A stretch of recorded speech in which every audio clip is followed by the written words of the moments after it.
Jason was driving down a lonely highway on a stormy night, frustrated as his GPS struggled to guide him.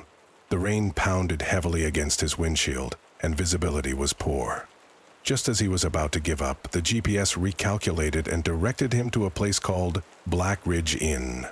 Relieved, he took the turn and found himself facing an old Eerie hotel with a flickering neon sign that read, Black Ridge Inn.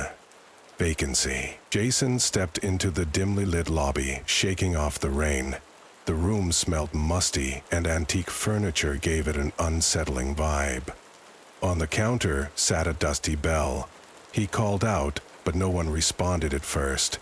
Then, a man in an outdated uniform appeared, seemingly out of nowhere. The served man greeted Jason with an unsettlingly wide grin and piercing eyes. When Jason asked for a room, the served man handed him a key to room 306 and warned him about 2 rules. No loud noises after midnight, and never open the door if someone knocked past 3 a.m. Jason, uneasy but tired, agreed and went to his room. The room was surprisingly clean compared to the lobby. Jason tossed his bag on the bed and scrolled through his phone, listening to the rain hammer against the window.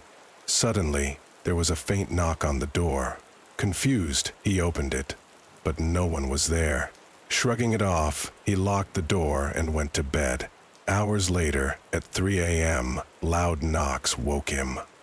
Remembering the serve man's warning, Jason froze. The knocks grew more insistent, and then a voice whispered his name, asking to be let in. Terrified, Jason stayed silent. The door handle jiggled, and the voice hissed his name again. Jason's fear deepened when the knocks stopped, only for the bathroom door to creak open behind him. Turning slowly, he saw nothing but darkness within, yet he felt an eerie presence watching him. Morning finally came and Jason fled to the lobby, pale and trembling. The serve man was there, grinning as always.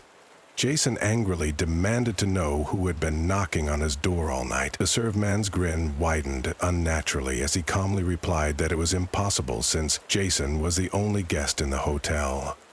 Jason's heart sank. Desperate for answers, Jason demanded to see the guest ledger. The serve man's grin faltered slightly as he slid the old, leather-bound book across the counter. Jason flipped through the pages, finding his name scribbled on the most recent entry. Beneath it, in spidery handwriting, was another entry. Room Booker, room 306. His blood ran cold as he stared at the ominous name. Before he could question further, the lights flickered, and the lobby was suddenly empty. The serve man had vanished. Jason's pulse quickened as he backed away from the counter. The room seemed darker now, and the shadows in the corners of the lobby appeared to move. He turned and ran to his car, fumbling with his keys before finally starting the engine. As he sped away from the hotel, he glanced in his rearview mirror. The neon sign now read, Black Ridge Inn. No vacancy. He didn't stop driving until he reached a diner several miles down the road. Inside, he sat at the counter, still shaking. The waitress, a middle-aged woman with kind eyes, approached him. "Rough night?" she asked, pouring him a cup of coffee. Jason hesitated before nodding. "You could say that. I stayed at this place called Black Ridge Inn. Ever heard of it?" The waitress froze, the color draining from her face. She set the coffee pot down with trembling hands. "Black Ridge Inn? That place burned down years ago. There's nothing there but ruins." Jason's heart pounded as he stared at her. "No, that's impossible. I was just there. The serve man gave me a key, and I stayed in room 306. The waitress's eyes widened. "Room 306? She whispered.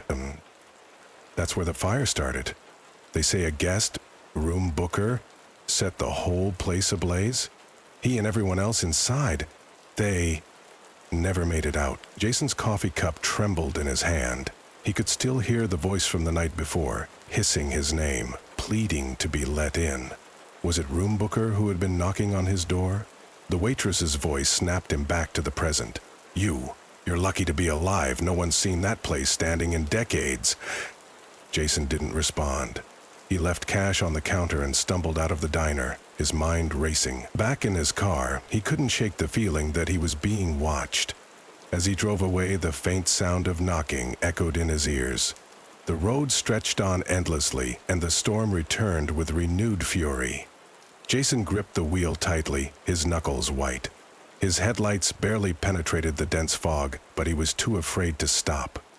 Every shadow on the roadside looked like a figure, and every gust of wind sounded like a whisper. Hours passed before he saw another sign of civilization, a small motel on the edge of a desolate town.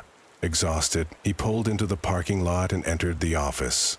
A young clerk greeted him, looking bored. "Need a room?" the clerk asked.